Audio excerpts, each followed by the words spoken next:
Existe uma noite na história do futebol que a Europa prefere esquecer, mas que o Flamengo jamais permitirá que seja apagada da memória. Uma noite em que o impossível deixou de ser apenas uma palavra bonita e se transformou em realidade diante de mais de 65 mil testemunhas. Julho de 1994, Kuala Lumpur, Malásia. Um estádio recém-inaugurado, uma final improvável, e um gigante europeu prestes a descobrir que nem sempre o favorito sai vitorioso quando a história decide escrever um roteiro diferente. O que parecia ser apenas mais um jogo amistoso para engrossar o currículo do Bayern de Munique acabou se tornando uma das derrotas mais humilhantes da sua trajetória internacional. Mas como um time brasileiro, desacreditado e longe de casa, conseguiu virar esse jogo contra uma das maiores potências do futebol mundial? A resposta começa semanas antes, quando o Flamengo recebeu o convite para participar do torneio de Kuala Lumpur. Poucos acreditavam na capacidade do rubro-negro de fazer frente aos adversários europeus e asiáticos reunidos ali. O Brasil ainda vivia a ressaca da conquista do tetracampeonato mundial nos Estados Unidos, mas o futebol de clubes estava longe dos holofotes internacionais. Enquanto isso, o Bayern chegava à Malásia com a arrogância de quem sabe que carrega um dos nomes mais respeitados do planeta. Giovanni Trapattoni comandava um elenco repleto de estrelas, liderado por Jean-Pierre Papin, francês elegante e letal que poucos anos antes havia sido eleito o melhor jogador do mundo. Para o gigante alemão, aquele torneio era quase um passeio de férias com troféu garantido no final. Se você está gostando dessa história, aproveita para deixar seu like e se inscrever aqui no canal. Isso ajuda demais o nosso trabalho. O Flamengo, porém, não estava ali para fazer turismo. Na fase de grupos, a equipe comandada por Carlinhos tratou de mostrar que merecia respeito. Um empate sem gols contra a seleção olímpica da Austrália foi apenas o aquecimento.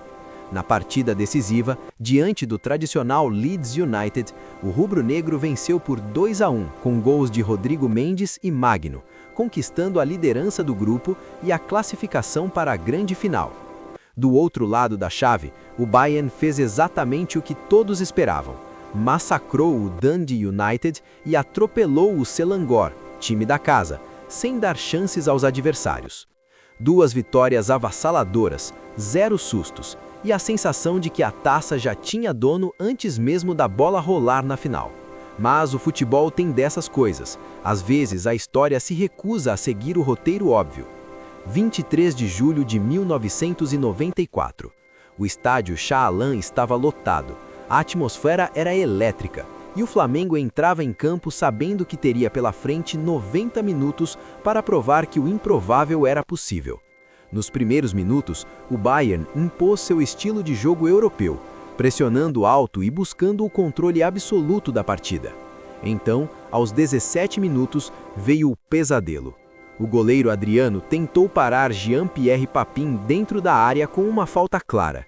O árbitro não teve dúvida. Pênalti e cartão vermelho. O craque francês cobrou com precisão cirúrgica, abrindo o placar e colocando o Flamengo em uma situação aparentemente irreversível. 1-0 para o Bayern, um jogador a menos e mais de 70 minutos pela frente. Para qualquer time do mundo, seria o prenúncio de uma goleada histórica. Mas o que aconteceu a partir dali foi algo que nem os roteiristas mais criativos de Hollywood conseguiriam imaginar. Se você ainda não está inscrito no canal, aproveita agora porque essa história vai ficar ainda melhor. Em vez de se entregar ao desespero, o Flamengo se reorganizou. Carlinhos recuou as linhas, ajustou o meio-campo e transformou a adversidade em combustível. Com 10 homens em campo, o rubro-negro passou a explorar cada centímetro de espaço deixado pelo Bayern, que talvez por excesso de confiança, começou a relaxar na marcação. E foi justamente nesse momento que a magia aconteceu. Aos 30 minutos, Rogério cobrou uma falta da entrada da área com uma precisão absurda. A bola desenhou uma parábola perfeita no ar, beijou o ângulo e morreu no fundo das redes. Empate. O estádio explodiu. O Bayern olhou para o placar sem acreditar. Como um time com um jogador a menos havia conseguido empatar contra um dos maiores potências do futebol mundial? A resposta estava na alma do Flamengo.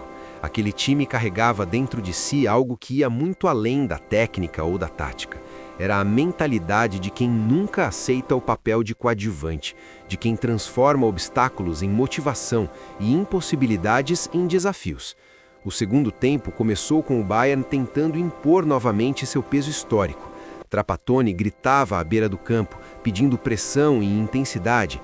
Os alemães avançaram, criaram oportunidades, mas encontraram um Flamengo concentrado, disciplinado e absolutamente convicto de que aquela noite seria especial. A defesa rubro-negra se multiplicava em campo. Cada jogador parecia estar em 2 lugares ao mesmo tempo, fechando espaços, antecipando jogadas, frustrando as investidas do ataque bávaro. Deixa o like aí se você está gostando dessa história, porque o melhor ainda está por vir. Aos 75 minutos, quando muitos já esperavam apenas segurar o empate heróico, o Flamengo aplicou o golpe que ninguém viu chegar. Marquinhos recebeu a bola pela direita e encarou a defesa alemã com uma coragem que beirava a inseridade. Driblou um, driblou outro, carregou com personalidade e soltou uma pancada cruzada que não deu a menor chance para o goleiro. 2-1. O estádio Shah Alam entrou em estado de choque. Um time brasileiro, com um jogador a menos desde os 17 minutos do primeiro tempo, estava virando o jogo contra o Bayern de Munique. Era algo tão surreal que parecia ter saído de um livro de ficção. O Bayern partiu para o desespero. Trapattoni colocou todos os atacantes que tinha no banco. A defesa alemã subiu, deixando espaços enormes nas costas. Era tudo ou nada. Nos últimos minutos, o Flamengo se viu acuado no próprio campo, defendendo com unhas e dentes aquele resultado que já era histórico.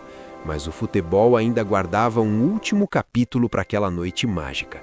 Já nos acréscimos, quando o cronômetro marcava 90 minutos e o Bayern se lançava desesperadamente ao ataque, o Flamengo encontrou o contragolpe perfeito. Um lançamento longo cortou todo o campo e encontrou Sávio completamente livre pela esquerda. O jovem atacante, com a tranquilidade de quem já sabia que aquela era uma noite escrita pelas estrelas, avançou em velocidade, viu o goleiro sair desesperado e tocou com uma delicadeza absurda por cima dele. A bola entrou em câmera lenta, selando o placar de 3-1. Se você chegou até aqui nessa história incrível, deixa seu like e compartilha esse vídeo com outros flamenguistas, porque essa é uma noite que precisa ser lembrada para sempre. O apito final soou como uma sentença. Flamengo 3, Bayern 1. Um dos maiores clubes da história do futebol europeu havia sido derrotado, humilhado, superado por um time brasileiro que jogou mais de 70 minutos com um jogador a menos. A taça erguida naquela noite em Kuala Lumpur pode não estar entre as mais celebradas do currículo rubro-negro, mas o significado daquela vitória atravessou oceanos e continentes. Foi a prova de que o Flamengo não precisa de permissão da Europa para ser grande. Foi a certeza de que a raça, a técnica e a paixão brasileira podem sim derrotar qualquer adversário, por mais poderoso que seja. Hoje, décadas depois, aquela noite permanece viva na memória de quem entende que futebol não se resume a estatísticas e favoritismos. É sobre acreditar quando tudo parece perdido. É sobre reagir quando o mundo espera sua rendição. É sobre transformar uma tragédia anunciada em glória imortal. Em julho de 1994, em um estádio na Malásia, o Flamengo não apenas derrotou o Bayern de Munique, ele ensinou ao mundo que o impossível é apenas uma questão de perspectiva e que quando o manto sagrado pesa sobre os ombros, não existe adversário grande demais ou desafio impossível demais. Essa foi a noite que chocou a Europa e que o Flamengo jamais esquecerá.